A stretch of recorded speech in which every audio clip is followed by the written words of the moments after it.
ও বান্দা, তোর এত টেনশন কিসের রে? আমি আল্লাহ তো তোর জন্য আছি। সুবহানাল্লাহ।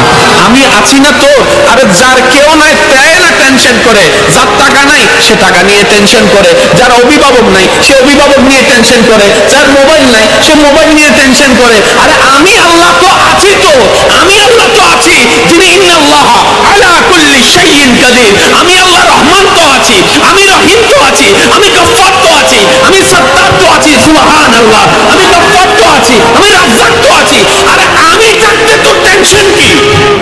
বান্দা বলে যে কথা তো ঠিক, যার নাই সে এনে টেনশন করে। আমার আল্লাহ যদি আমার থাকে, আমার তো টেনশন করার দরকার।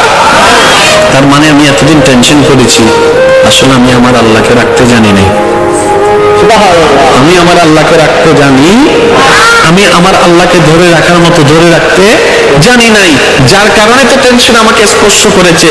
সেজন্য দেখবেন আল্লাহ ওয়ালা যারা হয়, মাথার উপর ছাদ নাই কিন্তু টেনশন ছাড়া মুখে হাসি আছে, পেটের মধ্যে খাবার নাই বুকের মধ্যে কিন্তু টেনশন ছাড়া হাসি আছে, যার উজ্জ্বল দৃষ্টান্ত এই পৃথিবীকে চাক্ষুষ ভাবে দেখিয়ে দিয়েছেন কারবালার ময়দানে ইমাম আলী মাকাম ইমাম হুসাইন রাদিয়াল্লাহু তাআলা। সুবহানাল্লাহ। পরিবার সবাই শত্রুদের তীরের ভিতরে ছিল, তলোয়ারের ভিতরে ছিল, কাফেলার মধ্যে খাবার নাই কিন্তু মুখে কোনো টেনশন নাই, পানি নাই কিন্তু মুখে কোনো টেনশন নাই, পরিবার শহীদ হচ্ছে মুখে কোনো টেনশন নাই। সবাই জিজ্ঞেস করে, ও ইমাম হুসাইন, এই কঠিন মুহূর্ত আপনি এত খুশি মনে আছেন কিভাবে? ইমাম হুসাইন উত্তর দেয়, আমার মাওলা তো আমার সাথে আছে, আমার টেনশন করার দরকার কি?